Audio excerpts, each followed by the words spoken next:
दोस्तों अॼु अदा असद कुरैशी शोरूम ते आयो आहियां। तमामु घणी कचहरी थी आहे, वॾा हवाल थिया आहिनि। पोइ अदा अॼु तव्हां पहिरियों दफ़ो पाण गॾु थिया आहियूं हिते। हिन जॻह ते 10-15 दफ़ा आयो आहियां जिम तो मोटण खां पोइ। बस असां मुलाक़ात थी। अॼु मुलाक़ात थी। अलाह जे फज़ल सां खुली कचहरी कई। वॾा गॾिनासीं, पुराणी यादियूं ताज़ा कयूंसीं। इंशाअल्लाह ताला ये मेला मचंदा। ऐं हाणे हिकिड़ो जेको प्रोजेक्ट कमिंग सून कयूं था उहो यादि रखिजो, ठीकु आहे? फ़िलहाल सरप्राइज़ आहे। कॾहिं कंदु कटायो आहे? न न न न न जॾहिं बि हुकुम थियो आहे भाइरनि सां वहंदा आहियूं अलाह जे फज़ल सां। न बिल्कुलु इंशाअल्लाह दोस्तो ही सरप्राइज़ आहे। अदा असद सां हिकिड़ो वॾो ज़बरदस्त हिकिड़ो प्रोजेक्ट करण वारा आहियूं। उन जे लाइ अदा असद 3 महीननि खां तयारी कई आहे ऐं हींअर तव्हां हिते हथु लाहींदवसि। हे सम्झो हथ में न ईंदो। हे ॿियो हूंदो, हे सिंधी सुल्तान जेको आहे, असां तयारी में सिंधी सुल्तान। हे अदा असद जी गाॾी आहे ऐं अदा असद जी गाॾी में छा छा पियो हूंदो आहे मां तव्हांखे ॾेखारे थो। पैसा जाम मिलंदा आहिनि अदा असद जी गाॾी मां, ॾिसूं था ओ हे पैसा पिया आहिनि, पैसा जाम हूंदा आहिनि। ऐं गाॾी माशाल्लाह 0 मीटर सफ़ा ऑटोमेटिक गाॾी आहे, तव्हां ॾिसी रहिया आहियो। मुबारक हुजे अदा असद खे। ऐं हमेशह मां ॾिठो त अदा असद 2-3 गाॾियूं चेंज कयूं, पर गाॾी जॾहिं बि वठंदो आहे थोरी देरि कंदो आहे, पर जेन्युइन गाॾी नई गाॾी वठंदो आहे माना। ऐं हिन गाॾी जी ख़ासियत इहा आहे त हीअ फर्स्ट ओनर गाॾी आहे ऐं फर्स्ट ओनर हेॾा हे शींहुं बीठल आहे। शींहं जी गाॾी आहे, फर्स्ट ओनर गाॾी आहे, ऑटोमेटिक आहे, फर्स्ट क्लास गाॾी आहे माशाल्लाह। सो इंशाल्लाह जल्दी गॾु हूंदासीं अदा असद।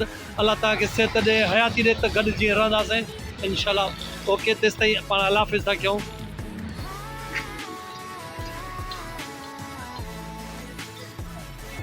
अल्लाह हाफ़िज़।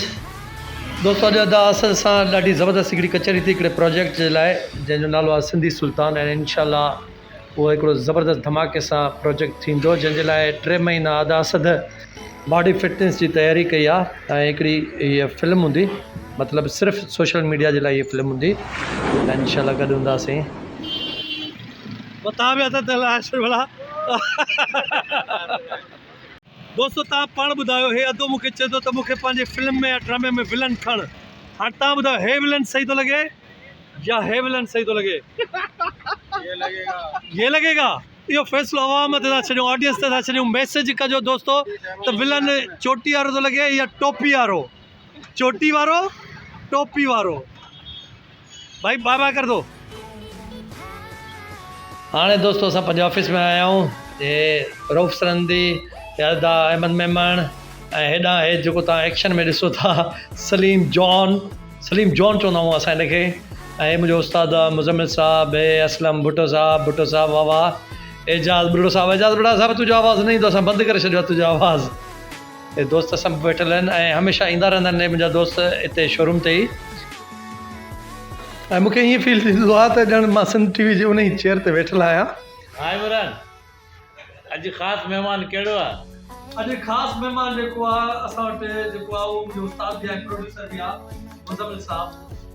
रिटायर है या ड्यूटी ते आहे? ऑन ड्यूटी आहे। ॾिसो हवा मुज़म्मिल, हवा ऑन ड्यूटी आई? न ॿुध, तव्हां अलाए कहिड़े हिसाब सां था चओ त रिटायर आहे?